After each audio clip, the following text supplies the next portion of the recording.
আপার primary TET এবং first SLST exam মূলত special educator রিক্রুটমেন্টের যে পরীক্ষা তার ফর্ম এন্ট্রি আমরা পূর্বেই বলেছিলাম শুরু হয়ে গেছে, কিন্তু অফিসিয়াল নোটিফিকেশান মানে ফুল নোটিফিকেশান তখনও পর্যন্ত আসেনি। কিন্তু বর্তমান সময়ে এসএসসি ফুল নোটিফিকেশান দিয়ে দিল, যদিও ওর ইন্ডিকেটিভ অ্যাডভার্টিসমেন্ট বা ইন্ডিকেটিভ নোটিফিকেশান দিয়েছিল।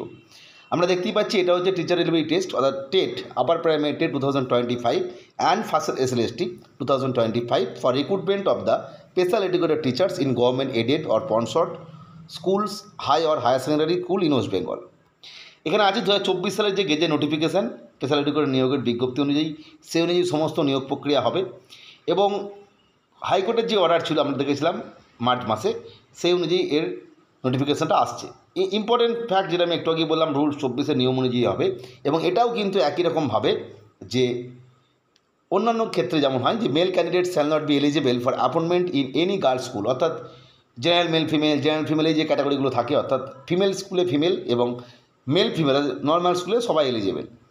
স্কেল অফ হচ্ছে বর্তমানে যে গভর্নমেন্ট রুল অনুযায়ী যেটা দেওয়া হবে, অবশ্যই স্পেশাল এডুকেটরদের কত বেতন, আপার প্রাইমারির কত বেতন, 9, 10, 11 কত বেতন, এই নিয়ে আমাদের ডিটেলস ভিডিও আছে, অনেক ভিডিও আছে, তোমরা দেখে নিতে পারো সেখানে গিয়ে, তাহলে তোমরা বুঝতে পারবে অ্যাকচুয়ালি কত পাওয়া যাবে। Incomplete or wrong applicants are liable to reject, অর্থাৎ ইনকমপ্লিট অ্যাপ্লিকেশান করলে সেটা বাতিল হয়ে যাবে, সাধারণ বিষয়। শিডিউল ডেট, এটা খুব ইম্পর্টেন্ট, এটা তোমরা আগেও আমি তোমাদের শেয়ার করেছিলাম। ইম্পর্টেন্ট ডেট যেটা হচ্ছে 2 সেপ্টেম্বর, যেটা অলরেডি শুরু হয়ে গেছে। লাস্ট ডেট 24 সেপ্টেম্বর এবং receipt of application fees last date এটাও 24 সেপ্টেম্বর। এক্ষেত্রে বলে রাখা ভালো, ইউআর না তাদের ক্ষেত্রে 500 টাকা ফিস লাগবে এবং SC, ST এবং PH ক্যাটাগরির ক্ষেত্রে এটা 200 টাকা ফিস লাগবে। টেট যেটা একটু আগেই বললাম, আপার প্রাইমারি টেট যেটা হবে এই স্পেশালিটি নিয়োগের জন্য, তার কিন্তু ডেট পরবর্তী সময়ে ঘোষণা করা হবে। আশা করে রাখতে পারো তোমরা অন্ততপক্ষে 2025 সালের আগে এই টেট পরীক্ষা হওয়া আপাততভাবে সম্ভব নয়। পরবর্তী ক্ষেত্রে কী হয় না হয় তার উপর বিবেচনা করে নিশ্চয়ই আমরা তথ্য দেবো। আপাতত ধরে রাখো যে 25 সালের মধ্যে হয়তো এই পরীক্ষাটা হচ্ছে না, টেট পরীক্ষাটা। অ্যাডমিট কার্ড যেটা দেওয়া হবে সেটা 7 days before the examination date আগে 7 দিন আগে দিয়ে দেওয়া হবে। যেটা আমি একটু আগেই বললাম যে স্পেশাল এডুকেশন টিচার যেটা 5 to 10 অর 5 to 11, সেক্ষেত্রে জেনারেল অ্যান্ড ওবিসি ক্যান্ডিডেটের জন্য 500, SC, ST, PHের জন্য 200 টাকা। কোশ্চেন পেপার যেটা হবে will be set in English and Bengali, তো ইংলিশ এবং বেঙ্গলি ভার্সনে হবে। Candidates will be allowed to apply under any of one medium, অর্থাৎ একজন ক্যান্ডিডেট একটা মিডিয়ামে অ্যাপ্লাই করতে পারবে, অর্থাৎ Hindi medium, Urdu medium, Nepali medium, এই সমস্ত মিডিয়ামে একজন অ্যাপ্লাই করতে পারবে না। আর একটা বিষয়, যারা অনেকগুলো অ্যাপ্লিকেশন করে ফেলবে তাদের শেষ অ্যাপ্লিকেশনটা অ্যাকসেপ্ট হবে। The West Bengal Central School Service Commission shall publish the result of TET and issue certificate to the TET qualified candidates belonging NCTE norms, অর্থাৎ টেট নেওয়ার পর টেট সার্টিফিকেট ইস্যু করা হবে। প্রসঙ্গত বলে রাখা ভালো, যারা পূর্বে টেট পাস করেছো তাদের বা সিটেট পাস করেছো তাদের কিন্তু নতুন করে টেট দেওয়ার দরকার নেই, বা তোমরা চাইলে টেট দিতেও পারো। এই যে টেট নতুন করে দিতে পারো বা পূর্বের টেট দিয়ে চাকরি পেতে পারো, এক্ষেত্রে কী নিয়ম, কী সুবিধা কী অসুবিধা সেটা নিয়ে ডিটেলস আমি আলাদা আলোচনা করেছি, তোমরা দেখে নেবে যে আগের নাম্বারটা দিলে তোমার কী অসুবিধা বা বর্তমান সময় যদি পরীক্ষা দাও সেক্ষেত্রেই বা কী অসুবিধা। নেক্সট যেটা আমরা দেখব পরবর্তী ইম্পর্টেন্ট বিষয়, the West Bengal school service commission for the purpose of the selection shall take option from the candidate, যেটা আমি একটু আগেই বললাম যে তুমি টেট পরীক্ষা দিতে পারো, আবার আগেকার টেট মানে নাম্বার দিয়ে সেটা দিতে পারো। ফাইনাল যে প্যানেল তৈরি হবে সেটা যে 1:1.2, অর্থাৎ 1.2 টাইমস ক্যান্ডিডেটকে ডাকা হবে ফাইনাল ভ্যাকেন্সি অনুযায়ী। ভ্যাকেন্সি আমরা জানি 1941, আগেই বলে দেওয়া হয়েছে। ইম্পর্টেন্ট এখানে কিছু নেই। পরবর্তী ইম্পর্টেন্ট তথ্য আমরা যেটা দেখব, এই পেজেও সেরকম ইম্পর্টেন্ট কিছু নেই। OMR সিট কতদিন রিজার্ভেশন করতে হবে, ভ্যালিডিটি অফ প্যানেল কতদিন প্যানেল ভ্যালিডিটি থাকবে। অবশ্যই যেদিন প্যানেল প্রকাশ করা হবে, panel and wait list shall remain valid for 1 year from the date of publication of the final and wait list, অর্থাৎ ওয়েট লিস্ট এবং প্যানেল যেদিন প্রকাশ করা হবে তারপর থেকে 1 বছরের জন্য ভ্যালিড।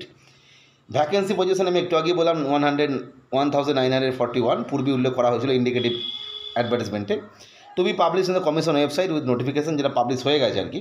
এলিজিবিলিটি ইম্পর্টেন্ট জায়গা, এজ আমি পূর্বে বলেছিলাম 21 থেকে 40, এবং এছাড়া যারা বিভিন্ন ক্যাটাগরি রয়েছে SC, ST, OBC তাদের ছাড় আছে। ওবিসির ক্ষেত্রে 3 years, SC, ST 5 years। এছাড়া ইম্পর্টেন্টভাবে যারা স্পেশাল এডুকেটর হিসেবে কর্মরত সমগ্র শিক্ষা মিশন, সর্বশিক্ষা মিশন বা অন্যান্য যে প্রজেক্টের আন্ডারে, তাদের ক্ষেত্রে কিন্তু বিভিন্ন ছাড় দেওয়া হয়েছে। এবং MME আন্ডারে যারা স্পেশাল এডুকেটর তাদের ক্ষেত্রে আপ টু 55 এজ পর্যন্ত তারা পরীক্ষা দিতে পারবে। এগুলো স্পেশাল কেস আর কি। বিএড অর্থাৎ আরসিআই অনুমোদিত যে বিএড আর কি স্পেশাল বিএড সেটা করে রাখতে হবে, অবশ্যই সিআরআর নাম্বার থাকতে হবে, তবেই তারা eligible. BEd with the recognise qualification certificate diploma for an RCI একটু আগে আমি বলেছিলাম যে আরসিআই অনুমোদিত যে কোনো বিএড স্পেশাল বিএড এলিজেবল। আর একটা ইম্পর্টেন্ট এখানে বলে দেওয়া হয়েছে, অনেকের এই বিষয়ে ট্রেনিং আছে আর কি, 6 month training of teaching in toss disability area inclusive এডুকেশনের ক্ষেত্রে যদি 6 মান্থ ট্রেনিং থাকে তারাও কিন্তু এলিজেবল। এর পরবর্তী ইম্পর্টেন্ট যে বিষয়টা রয়েছে, আর একটা বিষয় বলে রাখা ভালো, যে সমস্ত টিচার তারা এই পদে নিয়োগ পেতে চাও তারা কিন্তু যদি সরকারি স্কুলে চাকরি করে সেক্ষেত্রে কিন্তু এনওসি লাগবে। স্ট্রিক্টলি বলা হয়েছে যে গভর্নমেন্ট এমপ্লয়ি মানে সরকারি স্কুলে যারা চাকরি করে তাদের জন্য কিন্তু এনওসিটা বাধ্যতামূলক। প্রত্যেকের ক্ষেত্রেই কিন্তু জমা দিতে হয়, কোথায় চাকরি করছো না করছো আলাদা ব্যাপার, কিন্তু সরকারি যারা তাদের এনওসি লাগবে। আর বর্তমানে তোমরা স্পেশাল এডুকেটর পদে কাজ করছো কিনা সেটাও কিন্তু ফর্মে লিখতে হবে। এছাড়া ইম্পর্টেন্ট যেটা আমি বললাম, এজ রিল্যাক্সেশন ক্ষেত্রে যারা স্পেশাল এডুকেটর পদে কাজ করছো ইনক্লুসিভ এডুকেশনে বা এই সমস্ত কাজ করছেন আর কি, যে সমস্ত সম্মানীয় স্যার বা ম্যাডামরা, তাদের ক্ষেত্রে মানে সমগ্র শিক্ষা মিশন, সর্বশিক্ষা মিশন, তাদের ক্ষেত্রে আপ টু 55 ইয়ার্স পর্যন্ত বয়স করে দেওয়া হয়েছে এমএমই ডিপার্টমেন্ট বা অন্যান্য ডিপার্টমেন্টের আন্ডারে। এটা আমি বললাম একটু আগে যে 55 ইয়ার্স পর্যন্ত এজ মানে লিমিট করে দেয়, তারা কিন্তু পরীক্ষা দিতে পারবে আপ টু 55 ইয়ার্স। ইম্পর্টেন্ট যেটা যে একাডেমিক যে প্রফেশনাল কোয়ালিফিকেশান যাই হোক সেটা কিন্তু ওই যে ফর্ম এন্ট্রির লাস্ট ডেট, সেই লাস্ট ডেটের আগে হয়ে থাকতে হবে। এই ক্যাটাগরি সার্টিফিকেটগুলো নির্দিষ্ট অথরিটির ঠিকঠাক থাকতে হবে, এগুলো মোটামুটি বিষয়। এরপর টেন্টেটিভ শিডিউল যেটা আমি একটু আগে বললাম অলরেডি কমেন্সড অন 2 সেপ্টেম্বর 2025 শুরু হয়ে গেছে, লাস্ট ডেট 24 সেপ্টেম্বর, এবং ফিস ওই সময়ই করতে হবে। রিটেন টেস্ট যেটা টেট সেটা পরবর্তী ক্ষেত্রে জানানো হবে। যাই হোক, আজকে পুরো বিষয়ে আলোচনা করলাম। পরবর্তী আপডেটের জন্য চ্যানেলটিকে সাবস্ক্রাইব করে রাখতে পারো। ভিডিওটি দেখার জন্য প্রত্যেককে অসংখ্য ধন্যবাদ।